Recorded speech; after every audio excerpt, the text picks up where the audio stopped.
말씀에 눈이 가는 것이 다윗이 자기의 자녀들에게 또 자녀들 같은 우리 어린 성도들을 향해서 내가 여호와를 경외하는 법을 가르쳐 주겠다. 그냥 지나갈 수가 없잖아요. 다윗이 자기의 삶을 통해서 어떻게 하나님을 경외하고 또 어떻게 하나님 앞에 그렇게 은혜를 입게 되었는지 우리는 늘 잘 알면서도 그 법을 우리가 깨닫지 못할 때가 많습니다. 좀 막연하지 않습니까? 다윗이 하나님을 사랑했다는 것 알고 있고 다윗이 믿음이 좋다는 것도 알고 있고 다윗이 주야로 율법을 묵상하면서 그 하나님의 말씀을 사랑하는 사람이었다는 사실을 우리는 알고 있는데 그러면서도 뭔가 나도 다윗처럼 살 수 없을까? 그런 소원은 가지고 있지만 그럼 내가 어떻게 해야 되는지 우리가 좀 막연할 때가 있습니다. 그런데 놀랍게도 다윗이 그것을 우리에게 일러주고 있는 것이죠. 그래서 오늘 이 말씀이 우리의 마음에 잘 깨달아지고 또 새겨지고 내 마음에 기억이 되어서 다윗이 이렇게 이 험한 세상 속에서도 정말 이 요동치는 이 세상 속에서도 하나님께서 다윗을 향하여 그 눈길을 놓치지 아니하시고 다윗을 주목하면서 축복해 주셨던 그 비결이 그 이유가 여기에 있구나 하는 것을 깨달으면 좋겠습니다. 일단 다윗은 그랬던 것 같습니다. 주님, 나는 주님에게 붙잡혀 산 당신의 종입니다. 주님은 나의 목자가 되시기에 내게 부족함이 없고 나는 당신의 양입니다.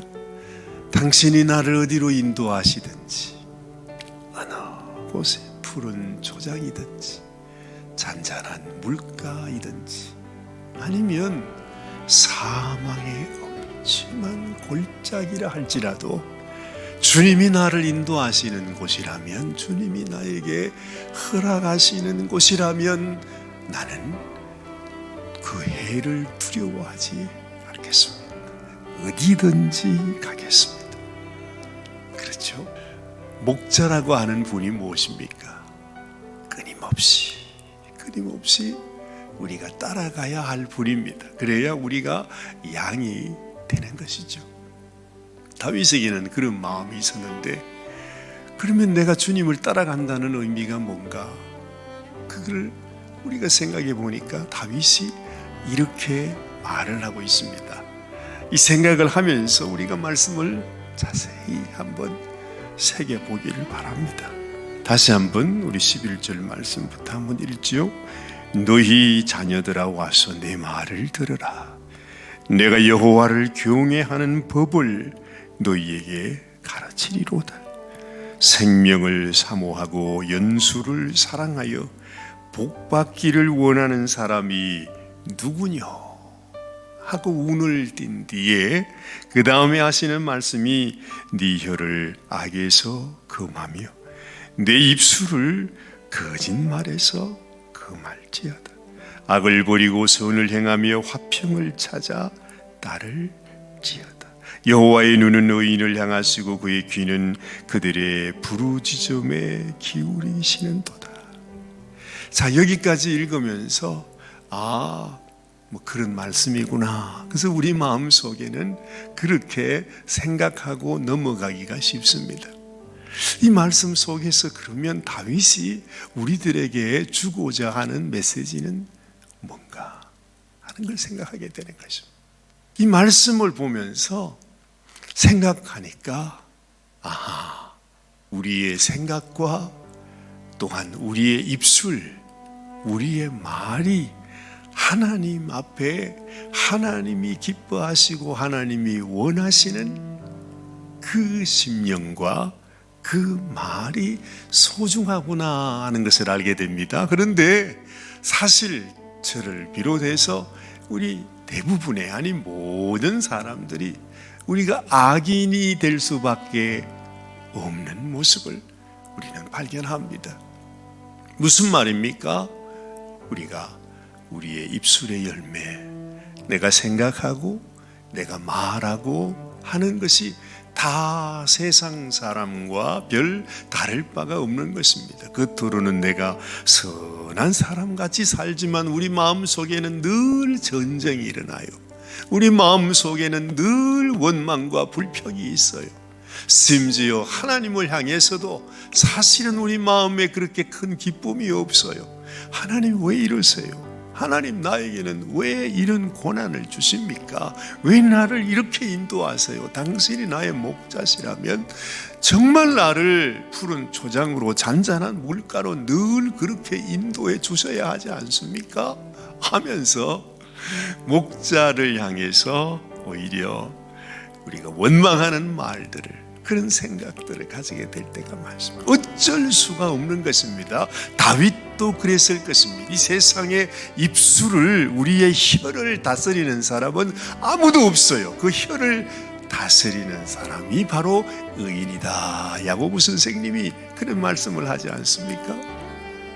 그래서 이 다윗이 비결을 발견한 겁니다. 하나님을 경외하는 법, 하나님의 마음을 기쁘시게 하는 법, 하나님의 은혜가 내 속에서 흘러 들어와 흘러가게 하는 법이 무엇인가? 그것이 바로 뭡니까? 우리가 너무 잘 아는 대로 다윗은 주야로 율법을 묵상하였다. 그런데 알고 보니까 그 묵상한다는 것은 그 율법의 말씀, 하나님이 다윗에게 주신 그 말씀을 끊임없이 입술로 엎조리는 것, 고백하는 것, 다시 말하는 것. 그러면서 아멘 아멘 셀라 셀라, 하나님의 말씀이 내 가운데 그대로 이루어지기를 원합니다. 다윗은 주야로 이렇게 하셨다는 것입니다. 내 입에서 다른 말이 나올 틈이 없어. 내 생각 속에서 다른 생각을 할 그런 틈이 없도록 끊임없이 내 마음속에 하나님의 말씀을 기억하면서 그 말씀을 끊임없이 엎조리는 것입니다. 고백하는 것입니다. 그렇잖아요. 우리가 어제의 말씀을 같이 보았습니다. 너희들아 여호와의 선하심을 맛보아 알지어다. 그에게 피하는 자는 복이 있도다. 너희 성도들아 여호와를 경외하라. 그를 경외하는 자에게는 부족함이 없으리로다. 젊은 사자는 궁핍하여 줄일지라도 여호와를 찾는 자에게는 모든 좋은 것에 부족함이 없으리로다. 이게 우리에게 주시는 하나님의 약속의 말씀이잖아요. 저도 예전에는 그런 말씀이 있었지, 그 정도 하고 은혜로운 말씀 맞아, 그게 있었어. 시편 어느 편인가 있는 말씀이야. 그 정도로 만족했어요. 근데 제가 바로 어제 그 말씀을 읽고 참 귀한 말씀이구나 하면서 계속 많이 한 것도 아니고 일을 하면서, 운전을 하면서, 집에서 소파에 앉아 있으면서 그냥 한 번씩 엎조려 봤단 말이지. 그랬더니 그 말씀이 제 입에 탁 붙어가지고 생각만 하면 그 생각이 나오는 거예요. 너희는 여호와의 선하심을 맛보알지어다. 그에게 피하는 자는 복이 있도다. 이런 말씀들 말이죠. 그래서 다윗에게는, 다윗의 입술을 통해서는, 여러분 오늘 이 말이 있잖아요. 내 혀를 악에서 금하며 내 입술을 거짓말에서 금할지어다. 악을 버리고 선을 행하며 화평을 찾아 따를지어다. 다윗은 이렇게 살 수밖에 없었어요. 왜냐하면 주야로 끊임없이 하나님 말씀을 묵상하고 엎조리고 한순간도 빠짐없이 그 말씀에 붙잡혀 사니까 그 입술을 통해서 다른 말이 나올 기회가 없는 것입니다. 그러니 하나님께서 이 다윗이 얼마나 귀하게 보였겠습니까? 그러면서 다윗은 이렇게 말하고 있지 않습니까? 16절 말씀을 보니 여호와의 얼굴은 악을 행하는 자를 향하사 그들의 자취를 땅에서 끊으려 하시는도다. 의인이 부르짖음에 여호와께서 들으시고 그들의 모든 환난에서 건지셨도다. 확실합니다. 하나님이 보실 때에 의인의 길을 하나님은 인정하시고, 그리고 악인의 길은 정령코 망하게 된다고 하는 그 사실이 오늘 이 말씀 가운데서도 나타난다는 거죠. 그러면서 하시는 말씀이 의인이 이 세상에서 고난이 많대요. 하나님이 실수로 우리 의인들, 우리 성도들을 고난 가운데 두시는 것이 아니고, 하나님이 몰라서 그러시는 것이 아니고, 이미 다윗은 알고 있어요. 하나님은 의인이 이 세상에서 고난받는다는 것 다윗이 몸으로 체험했잖아요. 얼마나 많은 고난을 받았습니까? 그래서 의인이면 고난을 안 받아야 되는데 다윗은 말하는 것입니다. 오늘 19절 말씀 보니 의인은 고난이 많으나 여호와께서 그의 모든 고난에서 건지시는도다. 우리가 말씀 안에 거하고, 우리가 말씀을 인정하고, 우리가 말씀을 고백하고 말씀을 선포할 때에 우리가 고난에서 이겨내는 그 경험을 우리에게 하시는 것입니다. 그리고 놀라운 말씀을 또 우리에게 남겨주세요. 그것이 바로 20절 말씀입니다. 그의 모든 뼈를 보호하시며 그 중에서 하나도 꺾이지 아니하도다. 뜬금없이 왜 모든 뼈를 보호하신다는 말씀이 여기 나올까? 예전에는 우리가 전혀 몰랐습니다. 도대체 다윗이 왜 이런 말을 하는지. 그런데 1000년이라는 세월이 흐르고 난 이후에 하나님의 아들 예수님이 이 땅에 오셔서 말할 수 없는 모진 고난, 고초를 받으시고 십자가에 매달릴 때 주님은 그 뼈가 꺾여야만 하는 상황이었습니다. 주님은 못 박혔어요. 주님은 이미 죽으시고 말았어요. 그래서 그 로마 군병에 의해서 죽었다고 하는 증거로 당연히 모든 죄수들은 빠짐없이 그냥 그 뼈를 분질러 버리는 거예요. 이것이 그들이 하는 일이었습니다. 놀랍게도 주님은 죽으셨는데 이미 그 영혼이 떠나가 버리신 시신이신데, 그런데도 하나님의 말씀을 이루시는 것입니다. 오늘 이 말씀, 다윗이 했던 이 고백의 말씀이 바로 무슨 말입니까? 우리 주님의 그 뼈가 꺾이지 아니했다. 그렇게 신약 성경은 우리에게 증거해 주고 있습니다.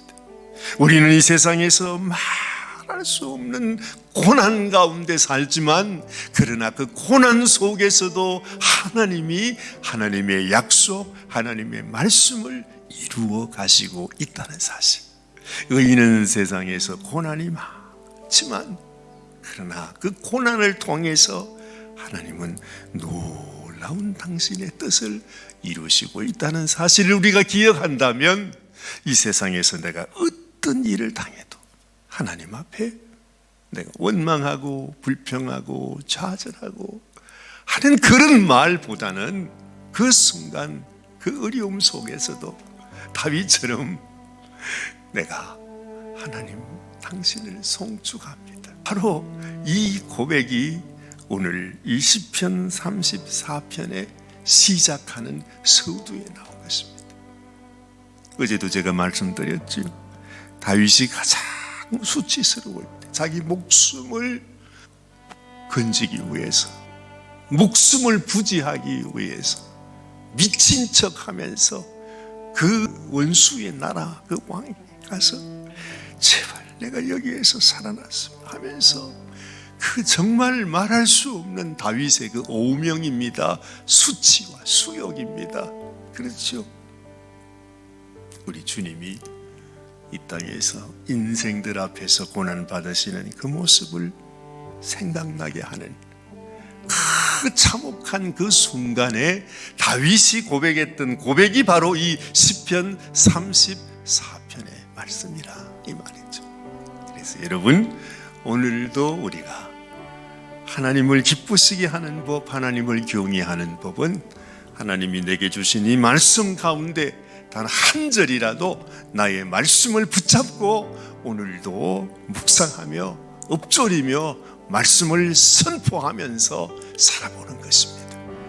그러면 우리에게도 하나님이 놀라운 은총과 축복과 기적으로 하나님의 약속을 성취해 주시는 놀라운 은혜를 더하여 주실 줄 믿습니다.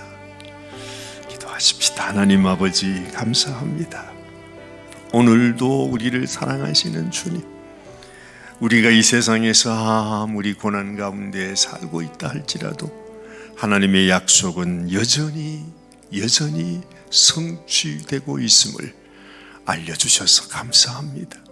다윗도 그리고 우리 주님도 이 땅에서 정말 버림받은 인생인 것처럼 보였지만 하나님, 그러나 그 모든 일들을 통하여 하나님의 놀라운 구원의 역사를 이루시는 하나님임 우리가 깨닫습니다. 주님, 우리의 삶 속에도 많은 고난이 있습니다. 어려움이 있습니다. 낙심하고 절망하고 넘어지고 쓰러질 때가 많습니다. 그러나 다윗의 고백을 들으면서 우리도 주님, 그냥 그 상황 속에서 입술로 범죄하는 인생, 입술로 실패해버리는 인생이 아니라 하나님의 말씀을 붙잡고서 오늘도 내가 이 말씀을 읊조리며 살아가겠노라. 하나님 말씀이 주시는 이 힘과 말씀이 주시는 이 권능 앞에 나도 쓰임받게 하여 주시옵소서. 하나님 앞에 고백하며 승리하며 살아가는 저희들이 되게 하여 주시옵소서. 우리 주님 예수님의 귀하신 이름 의지하여 간절히 기도드리옵나이다. 아멘, 아멘.